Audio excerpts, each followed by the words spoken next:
grew up like down the street from Gordon College. My dad works at Gordon College. And I grew up pretty much agnostic, in an agnostic household. And I started working at Gordon, and I started like interacting with the people there.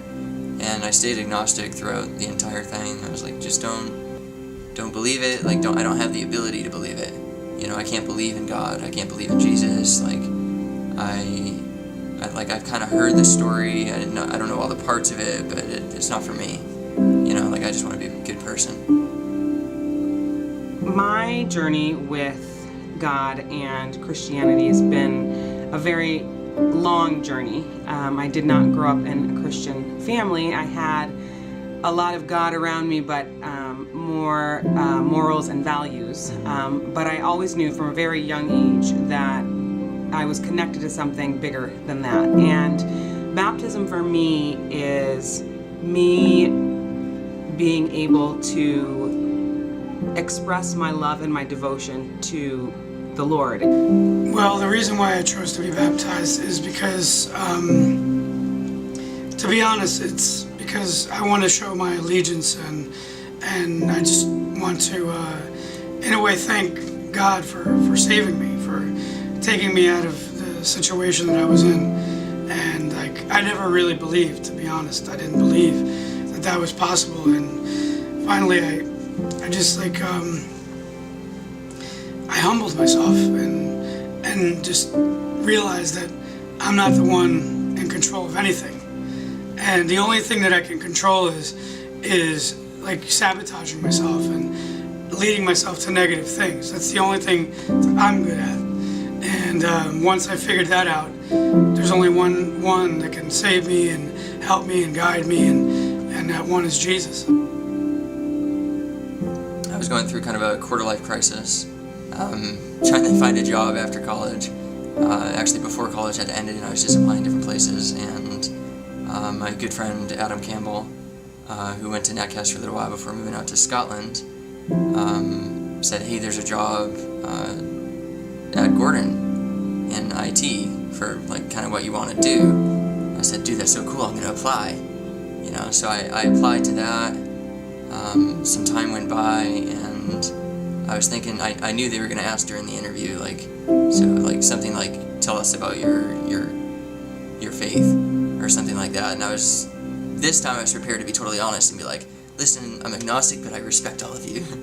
So I kind of, the interview got delayed another 2 weeks, and I had that answer prepared. And when it came time to answer that question, my answer had changed, but I hadn't thought about the answer anymore. It just happened to naturally change. And they did ask me that question, and my answer was just, I struggle with faith. And I was like, I think everybody struggles with faith, you know? I was basically told that I couldn't be baptized, or that there were, you know, a million things that I had to do before I could get baptized. And so I actually, for years, probably 15 to 20 years, thought that I could never be baptized. I used to sit in church and not go and get my communion because I wasn't baptized, and that made me really disconnect and feel like I wasn't wanted there. A little over 60 days ago, actually around 70 days ago, I finally just gave up. I threw in the towel on what I was doing, and I asked God to help me. I said, please. I've begged him before, and my prayer before used to be, I want to go home. I want to go home. I'm done. I want to go home. And that didn't mean I want to go to New Jersey. It meant I wanted to just die, to be honest. And I guess God finally saw that I was being genuine and that I gave up, and he lifted me up. But just the experiences that I had, like I can remember being on my knees at 6 years old praying. You know, I mean, I remember, and this is all like, I never did it in front of anybody. It was always like this conversation that I was having, and I always knew that there were times in my life when I did some crazy things. And no joke, sometimes I'm like, I am lucky to be here. I'm lucky to be alive. I mean, like, it's pretty crazy. Yeah. So, but I always knew in those moments, that's exactly where I turned to. I'm a phone manager, so I do a lot of stuff with phones. We were switching over our analog phone system, so I ended up in these phone closets with Adam all day, and he knew my story beforehand. He knew everything, one of my best friends. And I just asked him question after question after question. And I asked him one time, I said, why out of all the things that you could choose, did you choose Christianity? Like, did you, because from my point of view, I was agnostic, and I was like searching for something, and I knew I was searching for something, but I was like, what is it that's like surging for me back? Because I could feel it. And he said, well, there's two answers. There's the real answer and the cheat answer. And he's like, which one do you want? And I was like, give me both. I don't remember what the real answer was. I only remember his cheat answer, and it was something to the extent of like, I've been led to be a Christian. Like, I grew up in a Christian household, I just been led there. And when I turned around and looked at my life, I was like, that's the perfect answer for me. I don't know if it's like logically appropriate for everyone, but for me, it like clicked in my mind that God has been calling out to me. 2011, my father passed away while I was living in New Jersey. And during this time, I was working for a friend at a pizzeria, and basically I was allowing that place, because I basically ran it for him, I was allowing that place to be a meeting place for a lot of bad people. And I actually had to leave there because it was getting so dangerous. People pulling guns out during broad daylight. And I was staying with a friend, and this friend of mine was a drug dealer himself. And basically, this is where I was. I was working all week long and trading my hours for doing drugs. That's basically what it was. And it was December 19th, 2011. It was a Wednesday, and I paid myself from the register, and I went on this wild goose chase of a night. I ended up in an after-hours house in a really, really bad part of town. And basically at 4 in the morning the next day, I got to where I was staying, my friend's apartment, and it was actually 7 in the morning because I ended up at the gas station down the street for 3 hours playing scratch-offs until I literally my whole week's pay was gone except for like $80 I had left. And then it was 7:30, a friend of mine, everyone in my town knew me, everyone knew me. So a friend of mine seen me, and he says, wow, Lou, you look terrible. He goes, why don't you go home and get some rest? All right. So I went home. My friend and his wife, they were gone. They had gone for work. So I was in this room by myself, tossing and turning, and I was still high from that night. And I don't know what it is that something grabbed me that day. Something grabbed me. I know something grabbed me that day. And I got up, took a shower. It was December 19th. Took a shower. And my friend had a map in the room where I was staying.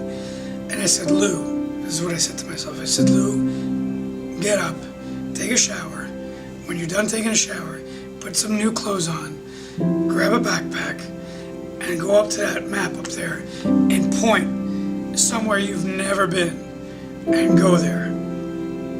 So I remember in my head, I'm thinking, I don't like the South very much, and for some reason I don't like very warm areas, because for some reason it attracts like a different lifestyle. It's a little rougher where it's hot, at least in my experience. So I said, point north, Lou, and I closed my eyes and I pointed, and I ended up in Boston. There was a point in my life when I turned around and I went, how did I get here without God? Like, I don't know how it was possible to get to A to B without God, because I felt so led. And even without believing in God, I was like, I feel like I've been led this way, in this direction. I need this. I need to be baptized, and I don't necessarily think I need it to be redeemed, because I think I've already been redeemed. I think I already have the Holy Spirit living in me now. I I think it's more of like I need to make a public, a visible commitment of my already private commitment to God. It was always something that I always felt was just inside of me. But honestly, the moment where I was able to come out and speak about it and be around people that are around it is when I came to Netcast. I literally lost faith that I could have a community of people around me that believe in God and religion and everything. I felt like there wasn't anything for me. And I remember the first time I came to Netcast, I mean, it was like, I think my face was black from mascara. I mean, I was like, I can remember thinking like, oh my God, this is what I've been talking to myself about for so long. And then opening the Bible and it's like the pages are magic and I read things and I'm like, this is just incredible. So to be able to be baptized and to start again and nurture all of those things that were just mysterious to me is the most amazing gift, and I know that He's giving that to me. By me doing this baptism, it's putting pressure on me, not in a bad way, but just holding me accountable to the people that are here, that are there at that time, that are seeing me do that. That this isn't a game. This isn't like for show. And there's people that are like in my life, personal life, they're going to be there, and I want them to see that, so that if for any way or any reason that they see me slipping or they see me like having a negative attitude or just not acting the way that I want to act, the way that I want to be from this moment, from moments before this forward, I want them to let me know, and I want them to tell me, because I asked God to take me away many times. I begged to die.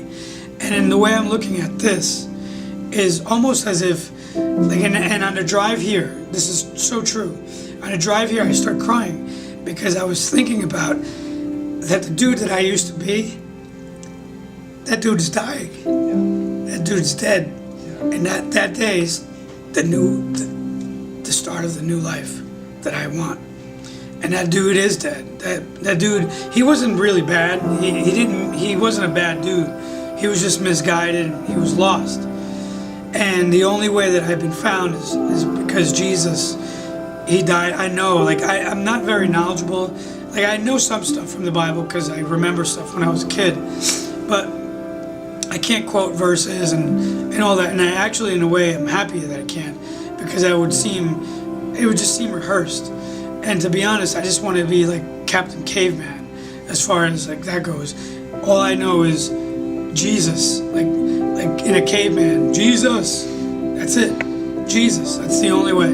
And that day, I'm bringing that dude, I'm bringing that guy to his death. And when he goes in that water, what comes out of that water is the new me, the one that God wants me to be. And from that moment forward, my whole life will be to be an example of the cheat, the thief, the skunk that I once was, because I mean, like, everybody's done some stuff, but there's things that I've done in the past, like when I was in my addiction, when my father was still alive. I remember I would take money from him, and I don't know if it's TMI, but I mean, that's who I was. And there's countless stories that I could tell. Like when I was in Atlantic City in 2002, and there was a little old lady who wanted me to get her bonus because she couldn't walk to get her bonus, and I was down and out, and I had no money to get back home, and I took that bonus, and I got myself back home. Like, that's who I was. That dude is going in that tank. And on that note, Sunday, that dude's dead. That's it.